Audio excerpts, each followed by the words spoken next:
Orain dela minutu gutxi bukatu da Iruñean euskarazko aurreskolak eskatzeko antolaturiko kalejira. Arrotxapetik jai giroan joan dira udaletxeko plazaraino. Hantxe izan da Aitor Perez.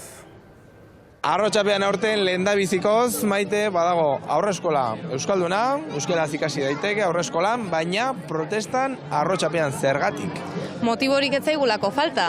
Egia da urten aurreneko aldiz arrotxapean euskara zeukiko dugula aurreskola eta hori berri pozgarria da. Datorren ikasturtetik aurrera zenbait familiei bizitza erreztuko die.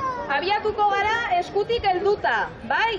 Jende kate bat osatzen joango gara. Ez dakit orain zuk aurreskolara daramatzazun umeak, nola zaudete? Ni eramaten dut ja aurre eta lehen hezkuntza eta bigarren hezkuntza. Baina, bere garaian hemen izan genuen, baina eskola publiko edo aurre eskola publiko euskaraz ez zegoen. Zaila daukazuek gurasoek hemen Iruñean euskarara eramateko umeak?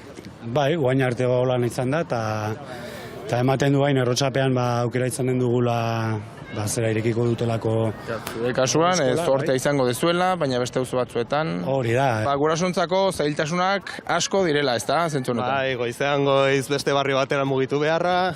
Egunerokoan astuna egiten da, auzo batetik bestera, auzo hartatik buelta, batez ere agian beste aur bat edo malin badaukazu, beste zure auzoko eskolan. Arrotxapean ondo, aurten bai, baina beste toki askotan, beste auzo askotan, ezinezkoa. Bai, behar dute.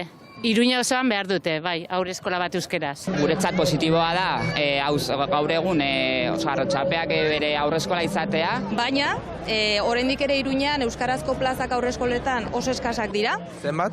174 dira dauden plazak eta guk iaz egin genuen datu bilketan 176 eskatzen zuten. Iruña dauke 200.000 biztanle, 13 auzo, eta orain arte bakarrik txantrean zegoen. Orain Arrotxapean bai jarri dela. Baina, geratzen dira oraindik 11 auzo ez daukatela. Eta orain borrokatu behar duguna da, gainontzeko auzoetan ere aurreskola bat irekitzea eta guztion eskubideak bermatzea. Iruñako udaletxe plazaruntz abiatu da gizakatea eta bertan argi utzi diote udaletxeari zein den beraien helburua Iruñeko auzo guztietan euskarazko aurreskola publikoak egon daiteztela. Ea bada eskaerak emaitzarik baduen.